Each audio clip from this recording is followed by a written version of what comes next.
Hello दोस्तों, YouTube channel के इस प्लेटफॉर्म पर आप सभी लोगों का दिल खोलकर स्वागत है। दोस्तों, 69वीं बीपीएससी द्वारा कराए गए एग्जाम की प्रीवियस ईयर के पेपर को मैं इस वीडियो में लेकर हाजिर हूं। तो चलिए दोस्तों, बिना किसी देरी के हम लोग प्रश्नों को शुरू करते हैं और पहले प्रश्न की ओर बढ़ते हैं। कह रहा है, निम्नलिखित कथनों पर विचार कीजिए। भारत में बाबर के आगमन के कारण उपमहाद्वीप में बारूद का आगमन हुआ। कह रहा है, क्षेत्र की वास्तुकला में मेहराब और गुंबज का परिचय हुआ। तीसरा कह रहा है, प्रदेश में तैमुरिड राजवंश का स्थापना हुआ।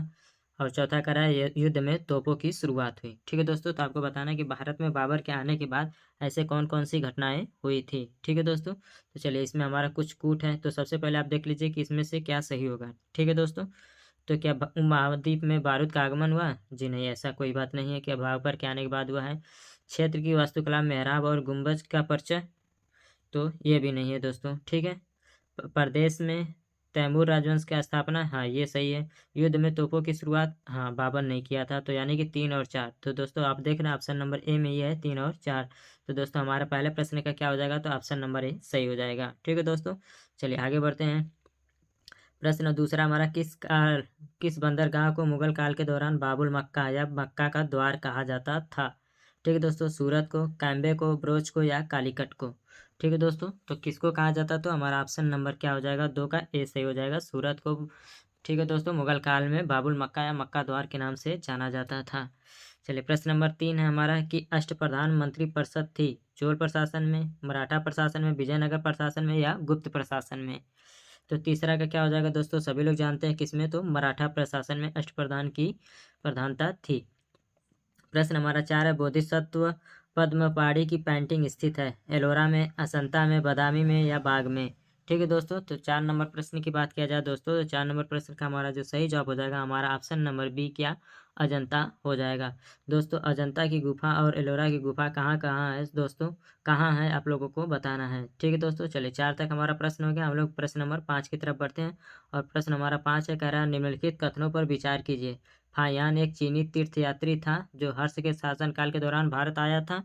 ठीक है दोस्तों, और ह्वेनसांग एक चीनी बौद्ध भिक्षु था जिन्होंने चंद्रगुप्त द्वितीय के शासनकाल के दौरान भारत का दौरा किया था। ठीक है दोस्तों, तो 5 नंबर की बात किया जाए दोस्तों, तो 5 नंबर का कौन सा ऑप्शन सही हो जाएगा? चलिए हम लोग कूट देख लेते हैं। कह रहा है कि ए ऑप्शन में कह रहा है 1 और 2 दोनों, केवल 2, केवल 1, उपयुक्त में से कोई नहीं। ठीक है दोस्तों, तो बात किया जाए दोस्तों, फाहियान एक चीनी यात्री था लेकिन वो हर्ष के शासनकाल में नहीं आया था। ठीक है दोस्तों, वो किसके शासनकाल में है? वो हर्ष के शासनकाल में नहीं आया था। वही बात किया जाए दोस्तों, ह्वेनसांग जो है एक चीनी बौद्ध भिक्षु था और चंद्रगुप्त द्वितीय के शासनकाल में नहीं आया था। ठीक है दोस्तों, यानी कि दोनों हमारा क्या हो जाएगा? गलत। तो हमारा कौन सा इनमें से कोई नहीं मिल रहा है, तो उपयुक्त में से कोई नहीं। ठीक है दोस्तों, तो हमारा क्या हो जाएगा? ऑप्शन नंबर डी इसका बिल्कुल सही जवाब हो जाएगा। चलिए प्रश्न नंबर 6 है, सूची 1 और सूची 2 को सुमेलित कीजिए। चरक, ब्रह्मगुप्त, ब्राह्महिर, विशाखदत्त, गणित, चिकित्सा, नाटक, ज्योतिष। ठीक है दोस्तों, तो आपको ऐसा इसमें सुमेलित करना है। तो चरक क्या थे? तो सभी लोग जानते हैं चरक क्या थे, तो एक चिकित्सक थे। क्या थे दोस्तों? तो चिकित्सक थे। तो हमारा क्या हो जाएगा? पहले में दूसरा चला जाएगा। ब्राह्महिर की बात किया जाए दोस्तों, तो क्या थे? तो ज्योतिष थे। ठीक है दोस्तों, विशाखदत्त क्या थे? तो एक गणितज्ञ, ब्राह्महिर एक गणितज्ञ थे। ठीक है दोस्तों, फिर से देख लेते हैं। चरक क्या थे? तो चिकित्सक थे। ठीक है दोस्तों, तो 6 का क्या हो जाएगा हमारा? ठीक है, मिलान कर लीजिए आप लोग। क्या हो जाएगा? चरक का क्या हो जाएगा ऑप्शन? चिकित्सा हो जाएगा। वही बी की बात किया जाए ब्रह्मगुप्त की, तो ब्रह्मगुप्त क्या थे? तो एक गणितज्ञ थे। क्या थे? तो गणितज्ञ थे। सी की बात किया जाए दोस्तों, ब्राह्मण तो क्या थे? ज्योतिष थे। वही विशाखदत्त की बात किया जाए तो गणितज्ञ थे। ठीक है दोस्तों, तो मिलान कीजिए तो हमारा किस में आ जा रहा है? तो ऑप्शन नंबर डी इसका सही जवाब हो जाएगा। ठीक है दोस्तों, 6 नंबर की बात किया जाए दोस्तों, तो हमारा ऑप्शन नंबर डी सही हो जाएगा। चलिए प्रश्न नंबर 7 है, निम्नलिखित इनमें से किसने भारत में फारसी त्यौहार नवरोज की शुरुआत की? अलाउद्दीन खिलजी ने, बलबन ने, इल्तुतमिश ने या फिरोज शाह तुगलक ने? तो दोस्तों इसको किसने शुरू किया था? तो हमारा ऑप्शन नंबर क्या हो जाएगा? बी, बलबन इसका सही जवाब हो जाएगा। बलबन ने फारसी त्यौहार नवरोज की शुरुआत की थी। ठीक है दोस्तों, चलिए आगे बढ़ते हैं। प्रश्न नंबर 7 के बाद 8 देख लेते हैं। नामपंथियों, सिद्धों और योगियों के ने भक्ति धर्म को किस क्षेत्र में लोकप्रिय बनाया? ठीक दोस्तों, 8 नंबर का आपको बताना है। क्या दक्षिण भारत में, पूर्व भारत में, पश्चिम भारत में या उत्तर भारत में? ठीक है दोस्तों, तो इस प्रश्न का क्या सही जवाब हो जाएगा? तो उत्तर भारत इस प्रश्न का सही जवाब हो जाएगा। प्रश्न नंबर 9 है, ऊँट के 1854 के प्रेषण के संबंध में निम्नलिखित कथनों पर विचार कीजिए। इसने उच्च अध्ययन के लिए शिक्षा के माध्यम के रूप में अंग्रेजी की सिफारिश की। इससे महिला शिक्षा और व्यावसायिक प्रशिक्षण पर जोर दिया गया। ठीक है दोस्तों, तो आपको क्या बताना है, उपर्युक्त में से कौन सा कथन सही है। 9 नंबर का आप लोगों को बताना है कि कौन सा कथन सही है। तो इसने उच्च अध्ययन के लिए शिक्षा के माध्यम के रूप में अंग्रेजी की सिफारिश की थी। ऊट का जो घोषणा पत्र था, जी बिल्कुल सही था दोस्तों, इसने किया था। ठीक है, और इसमें महिला शिक्षा और व्यावसायिक शिक्षा पर जोर दिया गया था, यानी कि 1 और 2 दोनों सही है। तो हमारा ऑप्शन नंबर क्या हो जाएगा, बी वाला सही हो जाएगा। ऑप्शन नंबर बी सही हो जाएगा। ठीक है दोस्तों, चलिए आगे बढ़ते हैं हम लोग। मैथिली भाषा का विकास निम्नलिखित में से किसके शासनकाल के दौरान हुआ था। कोहिनूर राजवंश, कर्नाट राजवंश, पृथ्वीपति या चेरो राजवंश। ठीक है दोस्तों, तो बात किया जाए जो हमारा ऑप्शन नंबर है कर्नाट राजवंश, इसमें मैथिली भाषा का जो है सर्वाधिक विकास देखने को मिलता है। ठीक है, प्रारंभिक वैदिक काल के दौरान कौन सा शहर प्राचीन मगध साम्राज्य की राजधानी के रूप में कार्य करता था। क्या चंपा था, वैशाली, पाटलिपुत्र या राजगिरी। तो क्या था दोस्तों, सभी लोग जानते हैं क्या था, तो राजगिरी था मगध की राजधानी। ठीक है दोस्तों, चलिए 11 नंबर बात करते हैं हो गया है। तो चलिए आगे बढ़ते हैं, प्रश्न नंबर 12 देख लेते हैं। इस वाले शिफ्ट में बहुत से ज़्यादा कूट वाले ही सवाल दिए गए हैं। वर्नाकुलर प्रेस एक्ट के बारे में निम्नलिखित में से कौन सा कथन सही है। इसे लॉर्ड लिट्टन द्वारा अधिनियमित किया गया था। ठीक है दोस्तों, सही बात है। इसे गैंगिंग अधिनियम के रूप में भी जाना जाता है। हाँ, लॉर्ड रिपन ने इसे निरस्त कर दिया था। तो मुझे लग रहा है दोस्तों कि 12 नंबर में जो तीनों के तीनों हैं ऑप्शन वो सही लग रहे हैं। तो 12 का क्या हो जाएगा, तो हमारा ऑप्शन नंबर सी चला जाएगा, 1 2 3। ठीक है दोस्तों, क्या चला जाएगा, तो 1 2 3 तीनों सही हो जाएगा। लॉर्ड मेयो के 1870 के संकल्प के बारे में निम्नलिखित में से कौन सा कथन सही है। केंद्रीय और प्रांतीय वित्त को विभाजित करने वाला यह पहला कदम था। 13 नंबर का आप लोगों को बताना है दोस्तों। और कह रहा प्रांतीय सरकारों को कुछ सेवाएं प्रशासित करने का अधिकार था। इसने मौजूदा असमानता को सुधारने का प्रयास किया और इसने प्रांतों की वास्तविक आवश्यकताओं पर ध्यान था।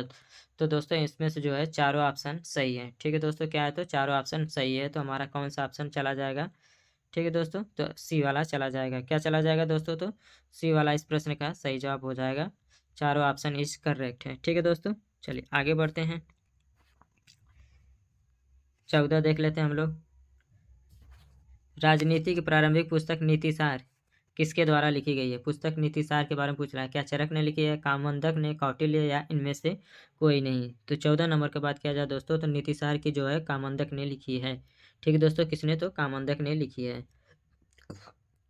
फुतुहाते आलमगीरी किसके द्वारा लिखी गई है। क्या हरिदास, भीमसेन, ईश्वरदास नागर या इनमें से कोई नहीं। तो दोस्तों किसने लिखा है, आप सभी लोग जानते होंगे। तो इसका जो सही जवाब हो जाएगा ऑप्शन नंबर सी, ईश्वरदास नागर इस प्रश्न का सही जवाब हो जाएगा। ठीक है दोस्तों, चलिए आगे बढ़ते हैं हम लोग। चीनी स्रोत के अनुसार श्रीलंका के शासक मेघवर्गन ने गया में बौद्ध मंदिर बनाने की अनुमति के लिए निम्नलिखित में से किस गुप्त राजा के पास एक मिशनरी भेजा था। ठीक है दोस्तों, तो किसने भेजा, तो पहले मेघवर्मन ने। कहाँ पर भेजा था, तो गया में बौद्ध मंदिर बनाने के लिए परमिशन लेने के लिए। ठीक है दोस्तों, तो किसके पास भेजा था, तो समुद्रगुप्त के पास। ठीक है दोस्तों, किसके पास, तो समुद्रगुप्त के पास भेजा था। यानी कि 16 नंबर प्रश्न की बात किया जाए तो हमारा ऑप्शन नंबर बी सही हो जाएगा। तब बिहार पहली बार ब्रिटिश शासित भारत के तहत बंगाल प्रेसिडेंसी में अलग हुआ। 1947, 1936, 1912 या उपयुक्त में से कोई नहीं। ठीक है दोस्तों, तो आपको बताना है कि कब अलग हुआ था बंगाल प्रेसिडेंसी से। तो सभी लोग जानते हैं दोस्तों 1912। ठीक है दोस्तों, 1912 22 मार्च। ठीक, तो चलिए आगे बढ़ते हैं। 17 के बाद हम लोग प्रश्न नंबर 18 को देखते हैं दोस्तों। और आपको बताना है कि उड़ीसा कब अलग हुआ था। तो कब, 1936 में हुआ था। झारखंड की बात किया जाए तो 2000 में, 15 नवंबर को 2000। चलिए प्रश्न नंबर 18, भारतीय कला में स्तूप, चैत्य विहार का निर्माण निम्नलिखित में से किससे संबंधित है। वैष्णव संप्रदाय, बौद्ध संप्रदाय, शैव संप्रदाय या आजीवक संप्रदाय। तो दोस्तों 18 नंबर की बात किया जाए दोस्तों, तो 18 नंबर का क्या हो जाएगा, तो ऑप्शन नंबर बी किससे संबंधित हो, स्तूप, चैत्य विहार तो बौद्ध धर्म से संबंधित हैं। चलिए 19 नंबर की बात किया जाए दोस्तों, तो क्या है, भारतीय हस्तशिल्प के संदर्भ में बिहार में सूजनी क्या है। एक धातु शिल्प है, एक प्रकार की कढ़ाई है, एक प्रकार का मिट्टी का बर्तन है या एक प्रकार का कांच का बर्तन है। तो दोस्तों क्या है, तो यह एक प्रकार की कढ़ाई है। ठीक है दोस्तों, चलिए 20 नंबर को देख लेते हैं। बिहार में विक्रमशिला विश्वविद्यालय के संबंध में निम्नलिखित कथनों पर विचार कीजिए। यह बिहार के वर्तमान में बांका जिले में स्थित है। दोस्तों बताना है कि क्या यह बांका जिले में स्थित है। दूसरा कह रहा है इसकी स्थापना पाल वंश के राजा गोपाल प्रथम ने की थी। तीसरा कह रहा है बौद्ध धर्म का वज्रयान संप्रदाय यहाँ फला फूला। चौथा कह रहा है यहाँ खगोल विज्ञान, तर्कशास्त्र, कानून, व्याकरण और दर्शन जैसे अन्य विषय भी पढ़ाए जाते हैं। तो दोस्तों 20 नंबर प्रश्न की बात किया जाए दोस्तों, तो जो 1 नंबर है यहाँ बिहार के वर्तमान बांका जिले में। तो क्या दोस्तों, पहले उपयुक्त में से कौन से कथन गलत है, आपको गलत पहचानना है। ठीक है दोस्तों, क्या करना है, तो गलत पहचानना है। ठीक है दोस्तों, कह रहा है यहाँ वर्तमान में बांका जिले में स्थित है। नहीं दोस्तों, विक्रमशिला विश्वविद्यालय जो है भागलपुर में है, बांका जिले में नहीं है। ठीक है दोस्तों, वही बात किया जाए इसकी स्थापना, तो पाल वंश के जो राजा हैं वो गोपाल नहीं धर्मपाल ने बनवाया था। ठीक है दोस्तों, किसने, तो धर्मपाल ने, तो यानी कि 1 और 2 दोनों गलत है दोस्तों। क्या है, तो 1 और 2 दोनों गलत है।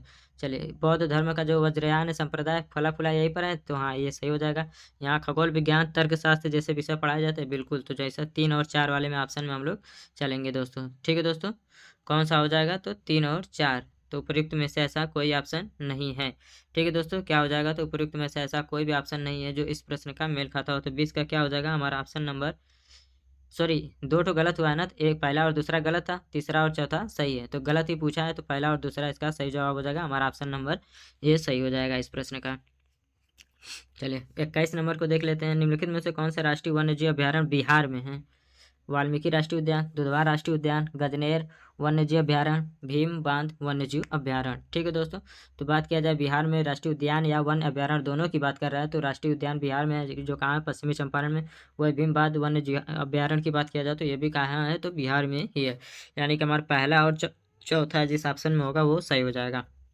ठीक है दोस्तों, तो यहाँ पर देखिए डी ऑप्शन में दिया है पहला और चौथा। ठीक है, चलिए प्रश्न नंबर 22 हमारे गंगोटिक डॉल्फिन के संबंध में लिखित कथनों पर विचार कीजिए। ठीक है, कह रहा है गंगा नदी की डॉल्फिन को IUCN के रेड लिस्ट के तहत लुप्तप्राय जीव के रूप में वर्गीकृत किया गया है। 22 नंबर का आप लोगों को बताना है दोस्तों। या कह रहा है कि इसमें कोई क्रिस्टलीन नेत्र लेंस नहीं है जो इसे प्रभावी रूप से अंधा बना देती है। ठीक है दोस्तों, या एक इकोलेशन का उपयोग कर आगे बढ़ती हैं और शिकार करती हैं। इसे भारत के राष्ट्रीय जलीय जीव के रूप में मान्यता दी गई है। ठीक है दोस्तों, तो आपको बताना उपयुक्त में से कौन सा कथन सही है। ठीक है दोस्तों, चलिए आप कूट भी देख लीजिए क्या क्या है। तो दोस्तों 22 नंबर की बात किया जाए दोस्तों, तो 22 नंबर की हमारा क्या हो जाएगा, तो गंगा नदी को IUCN के रेड लिस्ट के तहत स्वीकृत किया गया, लुप्तप्राय जीव के रूप में वर्गीकृत किया गया है। ठीक है दोस्तों, तो 22 नंबर में हमारा जो पहला ऑप्शन है ये तो ठीक लग रहा है। अरे जो हाँ ठीक है, दूसरा देखिए आप, इसमें कोई क्रिस्टलीन नेत्र लेंस नहीं है जो इसे प्रभावी रूप से अंधा बना देती है। ठीक है, तो ये क्या हो जाएगा, नहीं, ये भी सही हो जाएगा। यह एकोलेशन का उपयोग करके आगे बढ़ती हैं, जी हाँ, इसे भारत का राष्ट्रीय जलीय जीव के रूप में मान्यता दी गई है। हाँ, तो दोस्तों चारों ऑप्शन सही है, तो क्या हो जाएगा, उपर्युक्त सभी। क्या हो जाएगा दोस्तों, तो उपर्युक्त सभी इस प्रश्न का जवाब हो जाएगा। चलिए दोस्तों 22 के बाद हम लोग देख लेते हैं 23 नंबर, गंडक नदी का दूसरा नाम क्या है। ठीक है दोस्तों, कह रहा है कि गंडक नदी का दूसरा नाम क्या है। महानंदा है, नारायणी है, पुनपुन है, या बूढ़ी गंडक है। तो दोस्तों गंडक की बात किया जाए तो कौन सा नदी हो जाएगा, नारायणी नदी के नाम से भी जानी जाती है। बिहार के किस जिले में सोना पाया जाता है। ठीक है दोस्तों, क्या सारण में, सिवान में, जमुई में, या मुंगेर में। तो 24 नंबर की बात किया जाए दोस्तों, तो 24 नंबर का जो हमारा ऑप्शन क्या हो जाएगा, सी सही हो जाएगा, जमुई सही हो जाएगा इस प्रश्न का। त्रिवेणी नहर का निर्माण निम्नलिखित में से किस नदी पर किया गया, सोन नदी पर, गंडक, मयूराक्षी, या कोसी। ठीक है दोस्तों, तो आपको बताना है कि 25 नंबर का क्या सही जवाब होगा। तो 25 नंबर जो होगा हमारा क्या हो जाएगा, त्रिवेणी नहर तो गंडक नदी पर बनाया गया है। 25 के बाद हम लोग 26 की ओर बढ़ते हैं दोस्तों। कह रहा है कि घाना तट पर सोने के समृद्ध प्लेसर जगाव पाए जाते हैं और ब्राज़ील में सोने की सिराएं पाई जाती हैं। कथन, अब कथन ए था, अब कारण देख लीजिए यार, किसी समय यह महाद्वीप अटलांटिक तट के एक साथ संयुक्त थे। ठीक है दोस्तों, तो 26 नंबर की बात किया जाए दोस्तों, तो घाना तट के सोने के समुद्र प्लेसर जमाव पाए जाते हैं और ब्राज़ील में सोने के सिराएं पाई जाती थी। ये भी सही है और कारण भी सही है।